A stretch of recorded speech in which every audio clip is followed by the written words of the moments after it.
Good evening. We'd like to bring this meeting to order. Adequate notice of this meeting was provided and published in the Asbury Park Press and the Ocean Star on January 12, 2024. Copies of the agenda were provided to the newspaper, posted on public bulletin boards and the Township website.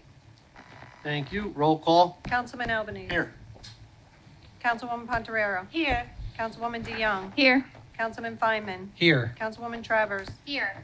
Vice President Ambrosino. Here. President Minikino. Here. Thank you. Thank you. Can I ask everybody to rise for a salute the flag and a moment of silence? I pledge allegiance to the flag of the United States of America and to the republic for which it stands, one nation, under God, indivisible, with liberty and justice for all.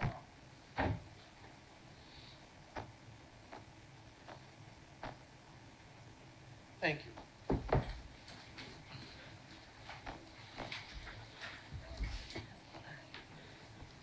Can I get a motion and a second to approve the minutes from the August 27th?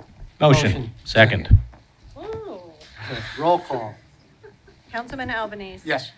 Councilwoman Pontoriero. Yes. Councilwoman DeYoung. Yes. Councilman Feynman. Yes. Councilwoman Travers. Abstain. Vice President Ambrosino. Yes. President Minikino. Yes. Thank you. Thank you. I'd like to invite the mayor up to the podium, please, and Chief Forrester. Thank you. Can you not hear me? Can you hear me? Oh. You got a pen?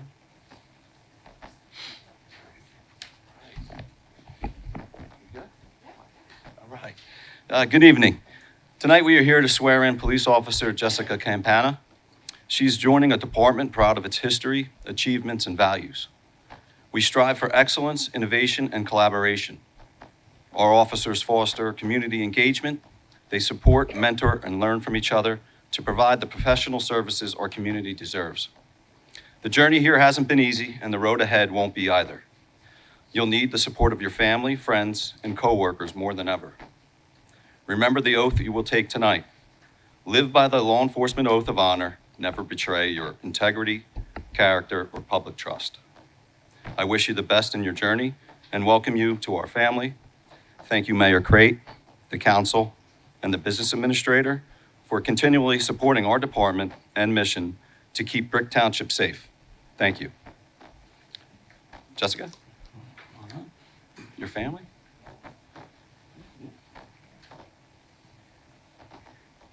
I'm just gonna read it real quick. Just a little about Jessica Campana. Her badge number is gonna be 350.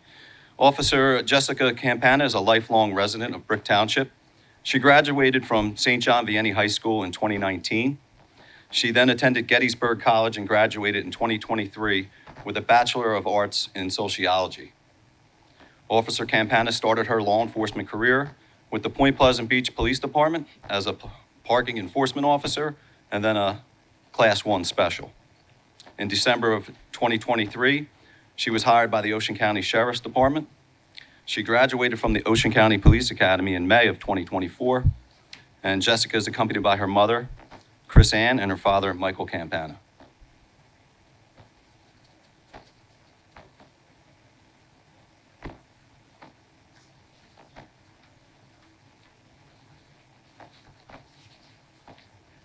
I, Jessica Campana, do solemnly swear that I will faithfully and impartially and justly perform all the duties of the office of police officer according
mask can be a little tough at first. After about 20 years. Yeah, after about 20 years, it just falls off.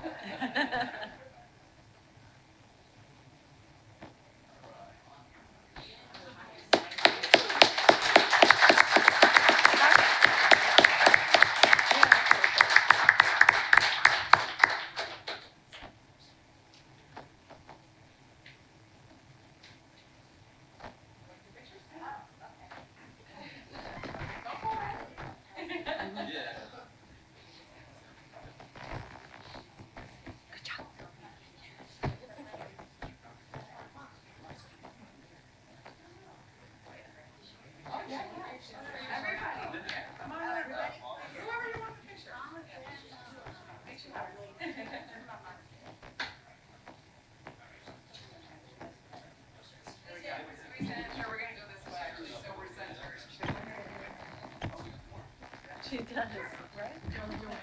My last chance.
Yeah.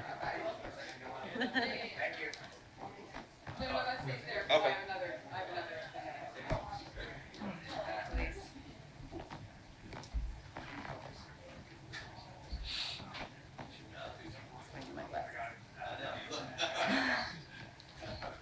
Oh, we need to have that. Remember our panic drill? Yeah, when they came in? Yeah. And Jim. Well, you can. I died too. Jim Fosman was the first one out. No, John Ducey was the first one out. Yeah, because he threw us right out. He used Kevin as a shield.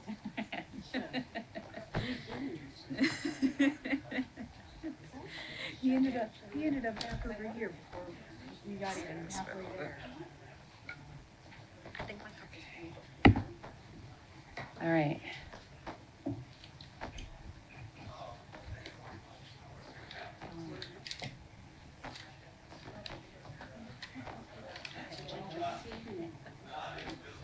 No. But Perry's best friend. Perry's best friend is here. The guy in the back.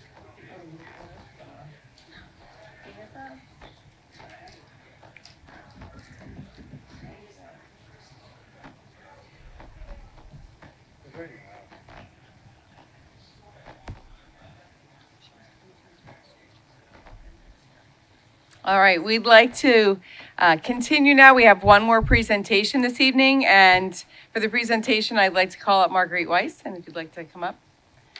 Do you have room? Good. Yeah. How you doing? Good. Very good. I have a proclamation here for Dystonia Awareness Month, and I'd like to give some information first, and then I'm going to ask Marguerite to speak. The month of September 2024 has been designated throughout the nation as Dystonia Awareness Month. Dystonia Awareness Month is designed to help raise awareness, understanding, and support for this neurological movement disorder similar to Parkinson's disease. Dystonia has an array of symptoms such as painful and prolonged muscle contractions, which are involuntary, abnormal, and often repetitive. These symptoms can significantly interfere with a person's daily life by impeding those affected from the ability to perform simple daily tasks. Dystonia has limited treatments and currently has no cure and is often misdiagnosed, inspiring sufferers to live by the slogan, "Never, never give up." Therefore, I, Lisa Crate, Mayor of the Township of Brick in the County of Ocean in the State of New Jersey, do hereby proclaim the month of September 2024 to be Dystonia Awareness Month in the Township of Brick, and I call upon all citizens to support the efforts of the Dystonia Medical Research Foundation and the Central Jersey Dystonia Support Group to raise public awareness and a better understanding of the impact to those who suffer and are affected with dystonia. And I have Marguerite here who's going to talk a little bit more about that as well. So. Hi, everyone. Thank you, Mayor Crate. Thank you, persons and staff. Thank you, fellow Brick residents, for lending me your ears. September being Dystonia Awareness Month, I'd like to tell you a little bit about dystonia and share my story. A disclaimer first. Dystonia affects my speech. I tend to speak quickly, softly, and I tend to jumble words together. So tonight, with Gary's coaching, my husband, I will speak clearly, slowly, and loudly. We'll see how that goes. 500,000 people in North America have dystonia. It's the third most common neurological movement disorder after essential tremor and Parkinson's disease. More people have dystonia than Huntington's, folks with Huntington's muscular dystrophy, and Lou Gehrig's disease combined. Carol Spinney, the man who was the puppeteer who was inside Big Bird of Sesame Street, he had dystonia.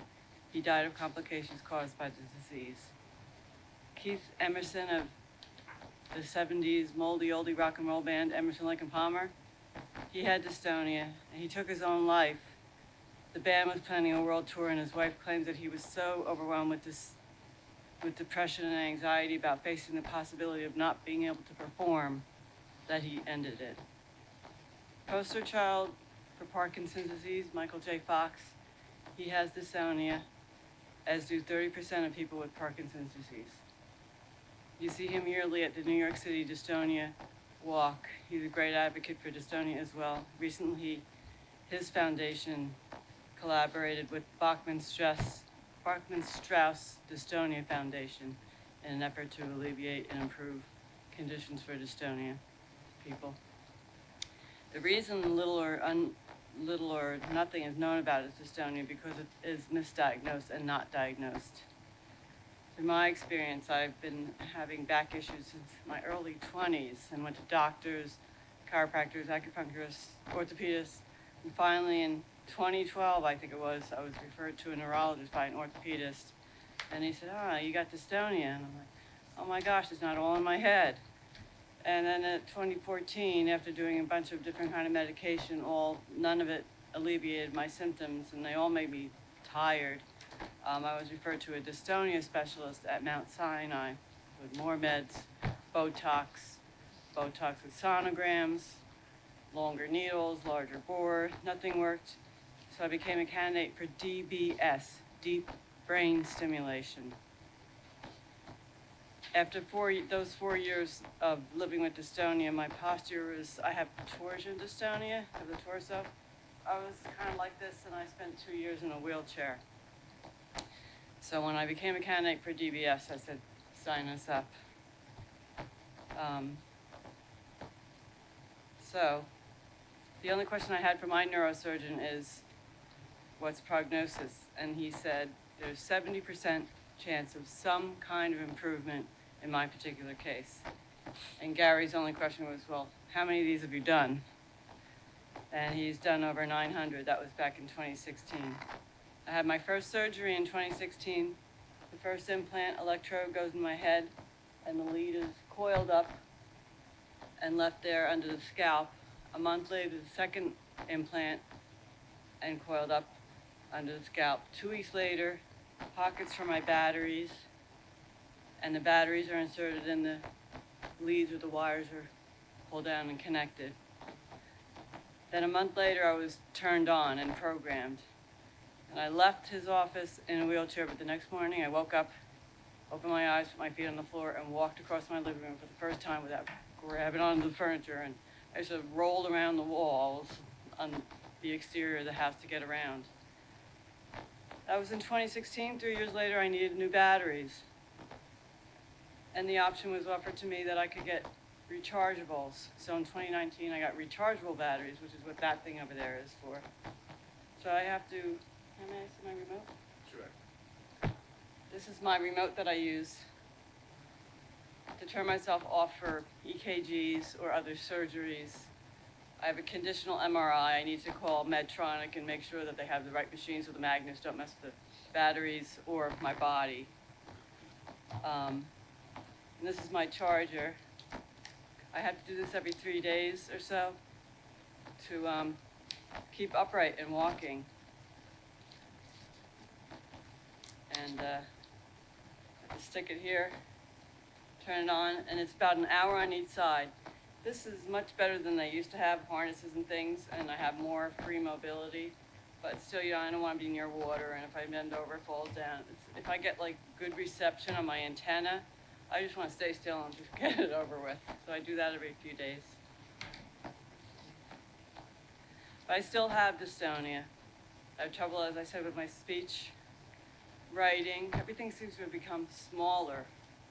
I'm a sign language interpreter, and my signing space became smaller, and my execution of the signs was not as crisp and clear as it was in the past. So I recently stopped working. I kind of explain it like the shopping cart at the market with bad wheel. It just like, my brains tell my body what to do, my body is not listening.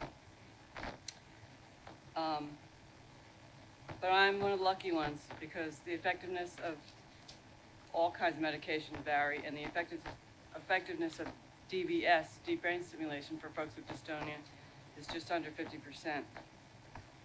Everyday life was very difficult when I had full-blown symptoms, and I can speak for myself about the communication difficulties, being asked to repeat myself, and just, it was easier to be quiet and not participate. And my mobility, the same thing, was isolating because it was easier not to go anywhere. It was easier to stay put. So that's a little bit about dystonia and my story. Thank you again for listening. I'd like to end by saying, as Mayor Cray said, as the dystonia community says, never, never give up. Thank you so much.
Before we get to our consent agenda, I just want everybody to know we pulled number 6 from the agenda, so it's not on there.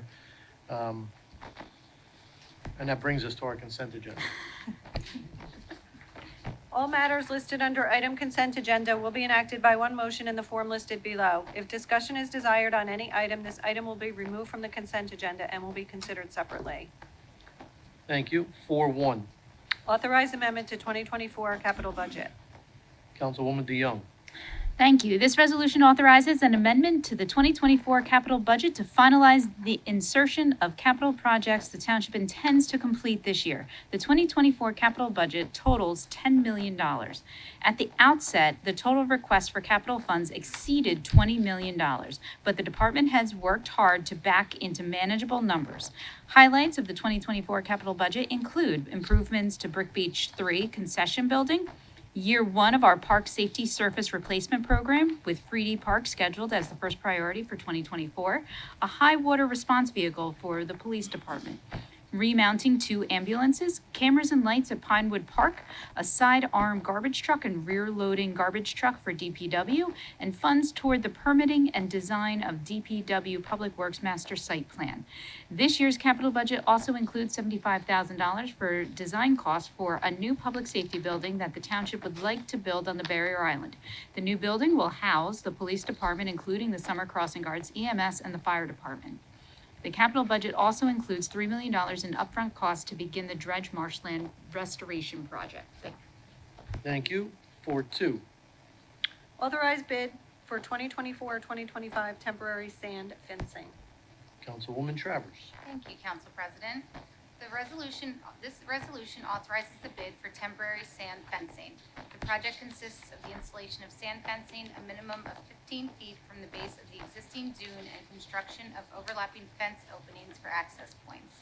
This project will help protect the dunes and the beaches during the upcoming winter storm season. Thank you. Thank you. 4.3. Authorize award of contract purchase and delivery of 1 high water vehicle through HGAC by National Cooperative. Councilman Albanese. Thank you, Council President. This resolution authorizes the award of contract in the amount of $362,263 for the purchase of delivery of a high water vehicle. The contract with Lenco Industries, Pittsfield, Massachusetts, is being made through the Houston-Galveston Area Purchasing Cooperative. Thank you. 4.4, please. Authorize award of contract ambulance remount through Savic Buying Group National Cooperative. Councilman Ambrosino. Thank you, Council President. This resolution authorizes an award of contract in the amount of $199,590 for ambulance remounting. The contract with SIV Ambulances of Langhorne, PA, is being made through a national cooperative purchasing agreement. Thank you. Thank you. 4.5. Authorize award of contract heating, ventilating, and air conditioning services. Councilman Feinman. Thank you, Council President. This resolution authorizes an award of contract in the amount of $75,000 per year for heating, ventilating, and air conditioning maintenance and repair services with Mid-Atlantic Service of Millstone Township. Bid notices were provided to 68 bidders from our bidders list and 17 picked up bid packages. 2 bids were received, with Mid-Atlantic being the lowest responsible bidder. Thank you. Thank you. And remember, we pulled 4.6, so 4.7. Authorize award of contract professional medical services. Thank you. This resolution authorizes an award of contract in the not-to-exceed amount of $150,000 for professional medical services to provide pre-employment physicals, fit-for-duty examinations, and drug and alcohol testing for new and existing employees. The contract is awarded to the following vendors. I'm going to screw this name up.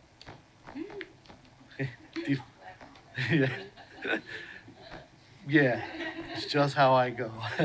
We're going to call it Deflectector Associates, Tom's River, Hackensack Dappledecker. Meridian, Team Health, Eatontown, Immediate Care, Medical Walk-In of Brick Township, and the Institute of Forensic Psychology, Oakland. Bid notices were provided to 28 prospective bidders from our bidders list and 14 picked up packages, bid packages. 8 proposals were received. Thank you. Wow. 4.8. Authorize closeout change order number 1 roadway improvements to Seaview Village. Councilwoman Pontarera. Thank you, Mr. President. This resolution authorizes a closeout change order with a contract with Earl Asphalt for the improvements to Seaview Village, their contract. The change order represents a contract decrease in the amount of $643.86. Thank you. Thank you. 4.9. Authorize special events permits, Operation Rocket. Thank you. Councilman Ambrosino. Thank you, Council President. This resolution authorizes a special event permit for the organization Ma Deuce Deuce to conduct an Operation Rocket event from 7 a.m. to 5 p.m. on September 21st of this year. The event starts and finishes at VFW Post 8867. Thank you. Thank you. 410, please. Authorize special events permit St. Raphael's Annual Mumpkin Sale. Councilman Albanese. Thank you, Council President. This resolution authorizes a Mumpkin sale event from 10 a.m. to 2 p.m. on October 5th, 2024 at St. Raphael's Church located on Route 88. Thank you. 411, please. 411A is a performance bond release for Block 646, Lot 701. 412. 12A is tax overpayments for 2022 and 2023 at Block 1170, Lot 19.01. Thank you, and this concludes our consent agenda. Can I get a motion and a second, please? Motion. Second. Thank you. Open to council? Seeing none, close council. Open to public for questions on the resolutions only. Seeing none, close public. Roll call. Councilman Albanese. Yes. Councilwoman Pontarero. Yes. Councilwoman DeYoung. Yes. Councilman Feinman. Yes. Councilwoman Travers. Abstain to 7 and yes to the rest. Vice President Ambrosino. Yes. President Menachino. Yes. This Thank brings us to our computer bill resolution.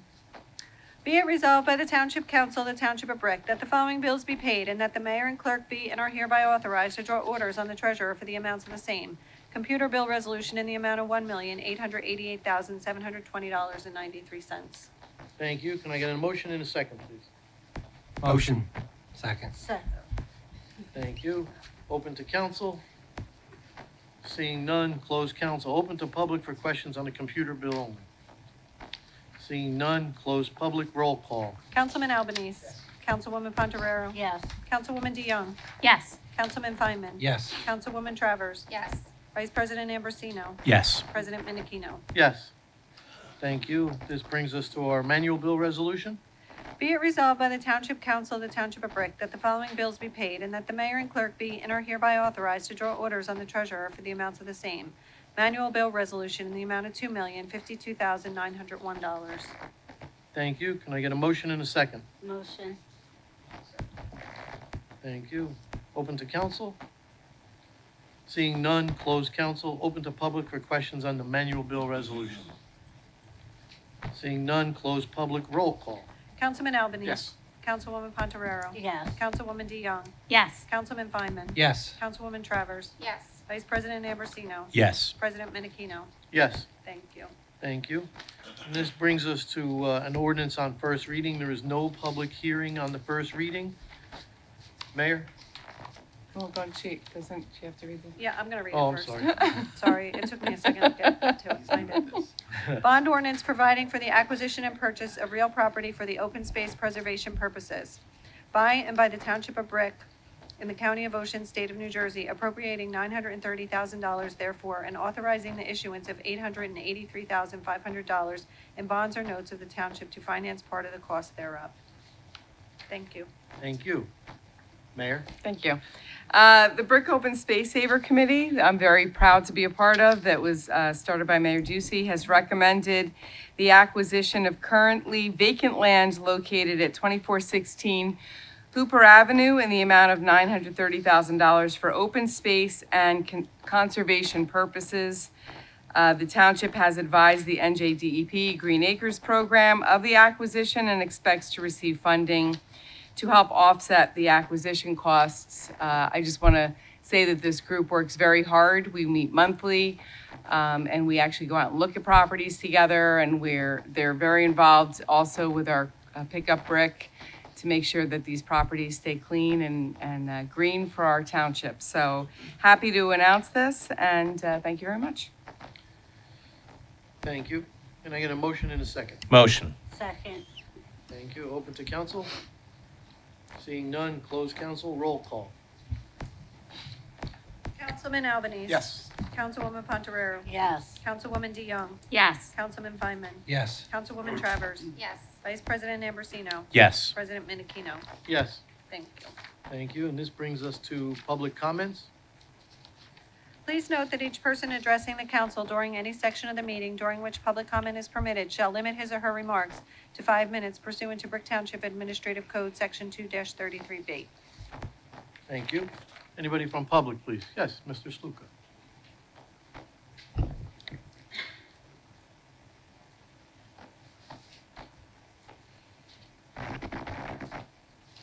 John Sluka, 950 Sylvia Court.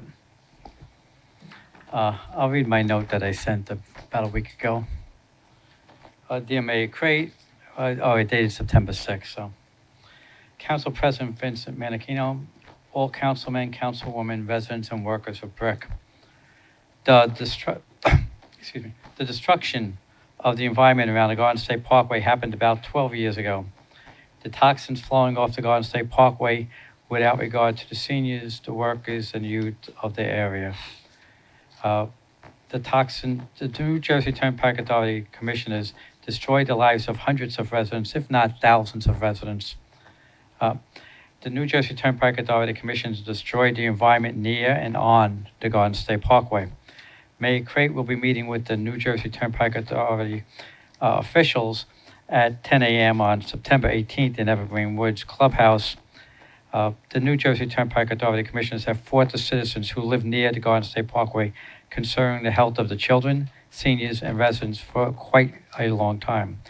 The citizens of Brick and Ocean County continue to be harmed by the toxins, the noise, and the various dangers surrounding the Garden State Parkway. Vast walls and increased foliage are needed on the Garden State Parkway around Evergreen Woods condo area, Brick High School, Primrose Garden, Sutton Village, Lanes Middle School, Greenbrier, Town Hall, Birchwood Park. Okay. The National Institute of Environmental Health states air pollution is a human carcinogen. Air pollution is harmful to everyone. Thousands of studies have been carried out, and the results of many of these studies have been brought before this council and the prior councils, and nothing is truly ever done, although it's a lot of work, but nothing gets changed. So, but we are hopeful this time something will finally change.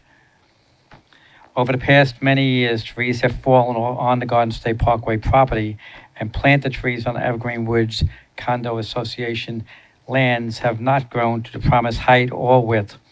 On the land taken over by the New Jersey Turnpike Authority Commissioners, there's been no progress in support of the lives of the Brick residents. Evergreen Woods residents may have been a focal point of the expansion of the Garden State Parkway, but the toxins have impacted many other areas of Brick and Ocean County.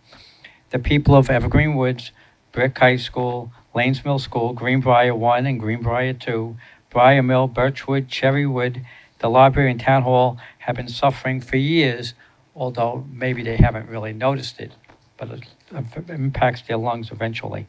Although the residents of Brick are skeptical about the results, they do remain hopeful that the New Jersey Turnpike Authority Commissioners will finally do the right thing. Thanks for your time. I yield back to 340. Thank you. Council President? Yes. I just want to make clear, you did receive the invitation, correct, to attend? Debbie sent out an invitation?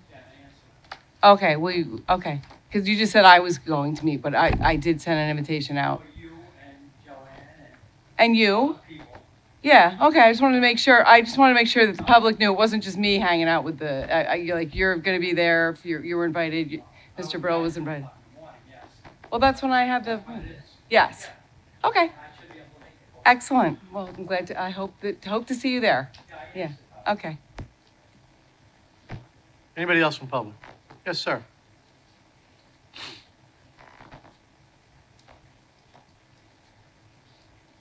Good evening. Dennis Veltri, 427 South Lake Court, Linda Ackerberg, 5 Beaver Hollow.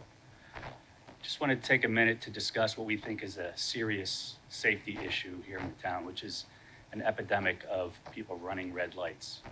Literally every day that I'm on the roads, I see it happen. On our way over here tonight, it happened. Princeton and Post, Burnt Tavern and Maple, Route 70, all over the place. I'm sure this probably isn't the first time you're hearing about it, but I'm curious to know what, if anything's being done.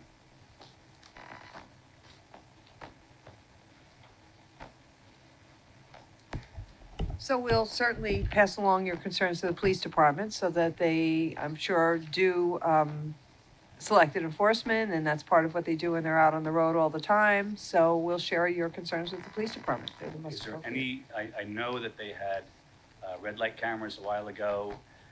I forget why they were removed. Is that an option to reinstall them? Yeah, I can tell you, no, there were red light cameras about 10 years ago. They have to be specifically authorized by the state. They were at that time in certain towns. It was a pilot program. And actually, Mayor Ducey here in Brick was the first one to discontinue that program at the end of the contract that had, and then shortly after that, I think it was Governor Christie, ended the program in the state. So without state authorization for that, the town, that's not an option for the town. Okay. We just feel like it's just happening every time we're on the road, and it seems like it's really dangerous. I mean, there's been so many accidents. I mean, I travel from Princeton Avenue over to the Jersey Shore Animal Shelter every day, and I sit at Post and 88. Probably 90% of the time I'm at that light, people are going through the red light on 88, and it's very scary. Yeah, I'm really anything- afraid somebody's gonna get killed. It's literally every day that I'm on the roads, I I'm sure say it. other people must be aware Yeah. of seeing that. We just wanted to know if there's anything we could do to maybe enforce that. Council President, Go ahead. I just want to point out, I don't know if you've had the opportunity or where specifically, what neighborhoods you're in, but if there's a neighborhood watch or program for your neighborhood, if that hasn't happened yet, just let me have your address at the end, and Officer Berkeley will reach out. One of the things that he's doing through Neighborhood Watch program is to talk to people about what's happening in and around their neighborhoods with regard to traffic safety, so that he can then go back out, as our BA said, and do selective enforcement, check up on certain areas. So if you haven't had a neighborhood watch in your area yet, I'll make sure that we can have Officer Berkeley reach out to you to set that up, and then that conversation starts and continues with him. And I appreciate that. Sure. And since we're in our own neighborhoods the most, that's where we see it, but it's also when I'm in other parts of the town as well, and other towns, which I know you can't do anything about, but it just, like I said, seems to be an epidemic, and I just want to bring it to your attention. All right, thank you. Thank you. Anyone else from public, please? Yes, sir.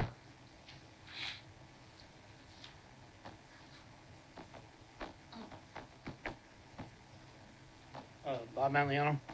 I gotta agree with them about the red lights. They just don't stop. I had a question though. Is there some kind of ratio in Bricktown versus homeowners and rentals, property rentals in Brick?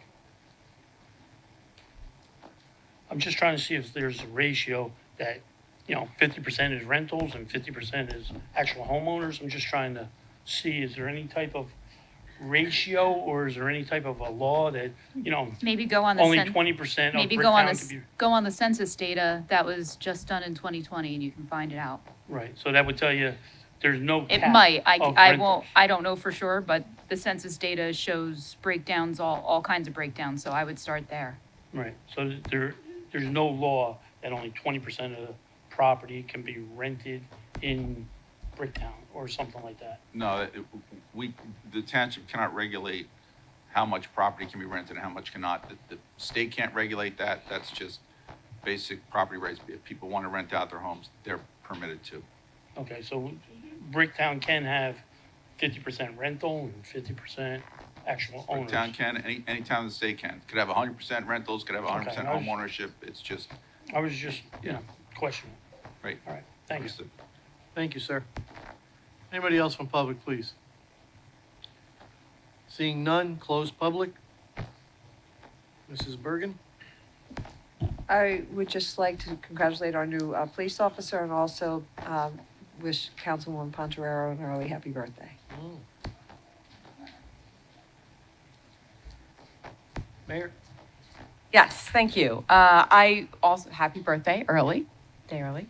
And congratulations to our newest officer. I also want to send out an official best wishes to Dan Newman. He officially retired last Friday, and after 30 years of service to the Township of Brick. So I want to wish him the best. And I did get out to our fantastic townwide yard sale that happened this weekend, a little bit of Saturday, a lot on Sunday. And I just want to thank everyone who participated. It was a lot of fun traveling around town and finding great bargains. So thank you very much for that. Tomorrow, we will be honoring our 9/11, or honoring the victims of 9/11 at our annual ceremony. Is taking place at Windward at 6 p.m. Down at the Circle by the Angel and Anguish. So I hope that people will come out and join us for this ceremony. Saturday, if you're out and about, we are having a grand reopening ribbon cutting for Cold Stone Creamery at 11 a.m. So you can join us for some breakfast ice cream or brunch, maybe, I guess, 11 a.m. at that point. And also, if you're out and about on Saturday after that, you can join us at the Brick Little League Volunteer Day. Some of us will be flipping burgers and serving the great people at the Brick Little League. We'll have another grand opening and ribbon cutting next week on the 17th, Windward Wealth grand opening. So if you need help with your finances, come on out. We'll do a ribbon cutting at 12 p.m. for that, and feel free to join us. The visitation lunch is taking place next Thursday on the 19th. Doors open at 11:30 a.m. and lunch is served at 12, so we hope to see you there as well. And finally, our second annual Longest Table event is taking place on Saturday, September 21st from 1 to 3 p.m. If you're interested in attending, please visit the Township website. You can sign up to attend there.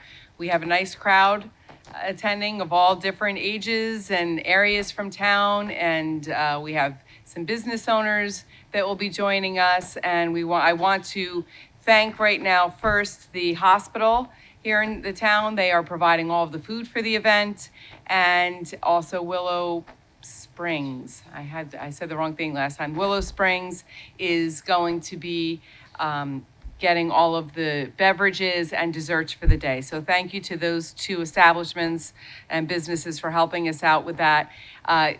It's going to be held at Havens Homestead on Herbertsville Road. We'll have tents so that if it is blazing hot, we'll have some shade. If it's a little misty, we'll be covered.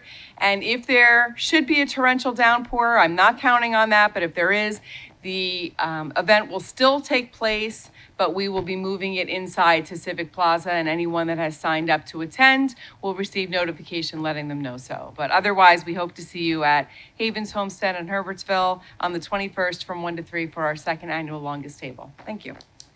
Thank you. Mr. Starkey. Happy birthday. That's all I have. Madam Clerk. Happy birthday. Madam Secretary. Councilman Albanese. Happy birthday. And I want to just recognize Jessica Campano, congratulations, and Marguerite Wise for the courage of coming up here and speaking on Estonia. Thank you. Councilwoman Pontarero. Thank you. I also wanted to congratulate our newest officer, and I'm very happy to see that it's a young female that's stepping into our family. And it encourages me because I know that is a very good opportunity for other young girls to see someone functioning as an officer and maybe get inspired to go into law enforcement. I also wanted to thank Ms. White for her dystonia presentation. Dystonia, I think that a lot of people don't understand. For this woman to be able to come and speak, despite her illnesses, takes a lot of courage. And I give her a lot of credit because I have no doubt that her words about a disorder that is very commonly misdiagnosed may help someone, because there is treatment out there like she was talking about. And last, I wanted to thank God for my birthday tomorrow. I'm going to be 52, and I have suffered with stage 4 head and neck cancer, and by all rights should be gone, not on this earth, but by God's mercy and with the prayers of everyone, here I am today, and I am proud to be 52. Thank you. Thank you. Councilwoman DeYoung. I too would like to say happy birthday to the Queen. And I also want to welcome back Councilwoman Travers. We've missed you up here. Welcome back. That's all I have. Thank you. Councilman Feynman. Thank you, Council President. Of course, happiest of birthdays. We all got together. We're all here for you to wish you a happy birthday, the main purpose. And secondly, I do want to talk about the Neighborhood Watch Program, because I think it is pretty cool, because you do get, real-time, data about what's going on in your own neighborhood, which I think is good to know. You get to meet officers, which is cool. And then you receive education on current trends and really what's going on specifically in your neighborhood. So you can join up, as Mayor Crate said. You can email Officer Berkeley at tberkeley@brickpd.com. So it's TBERKELEY at brickpd.com, and you provide your name and neighborhood to get started. And that's all I have, and stay safe and have fun. Thanks. Thank you. Councilwoman Travers. I would also like to congratulate our newest police officer, as well as thank Margaret Weiss for coming out here and speaking and sharing her story. It's very courageous. And also would like to wish Councilwoman Pontarero a happy birthday. And I'm very happy to be back. I have a little 3-month-old now who will be 3 months on Friday. So thank you. Have a good night. Thank you. Council Vice President Ambrosino. What do you think I'm going to say? Happy birthday, Councilwoman Pontarero. And obviously, as well, congratulations to Officer Campagna. And that's it for me tonight. Very short. Thank you. So I'm going to echo all the sentiments of my counterparts up here, and a happy birthday. Our next meeting will be September 23rd, 7 o'clock here. Can I get a motion in a second? Second. All in favor? Aye. Meeting adjourned.